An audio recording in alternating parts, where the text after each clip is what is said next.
I want to show you guys this because I think it's actually pretty interesting. So this is from Baymard Institute. So they're like a research organization, and they spent a lot of time researching PDP especially. And I think the PDPs are really interesting because, as they say themselves, nearly all users go to the product page before making a purchase, and it's often the product page where people make up their mind whether they want to purchase or not. Right, so let's say people come in from ads and they'll come in on your homepage, or they'll get sent to a collection page, or sometimes PDP. They'll visit other pages, but usually the add to cart button is on the PDP.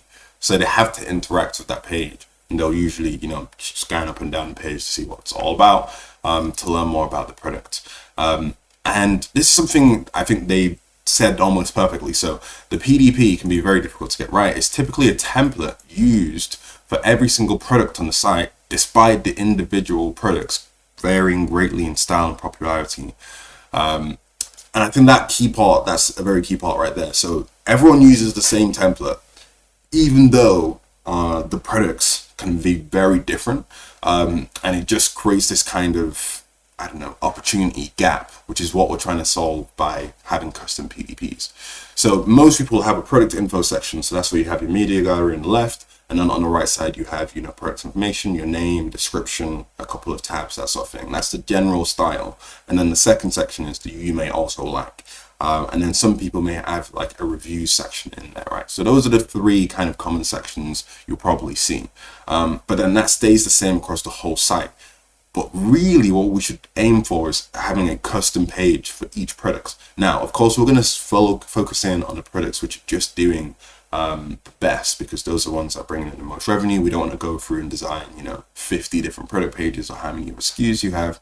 So we're going to focus in on the top three, see the results from those, and then we can push out changes to the other ones first. But I think it's really interesting that they put this down into words. So it's typically a template reused for every single product on the site, despite the individual products varying in great style and popularity. So this is something I was trying to fix with this 4-step process of going through and optimizing the site.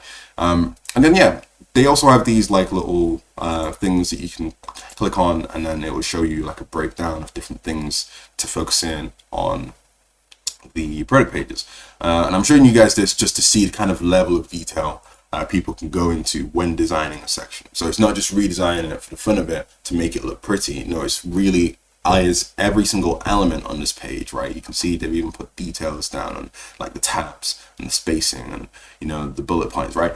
Is every single little detail on here making sense? This is on mobile too. Does it look good on desktop as well? So make sure you're going into this level of detail if you want the best results for stuff. So I hope this is useful. But yeah, make sure you test out some of your PDPs, custom ones.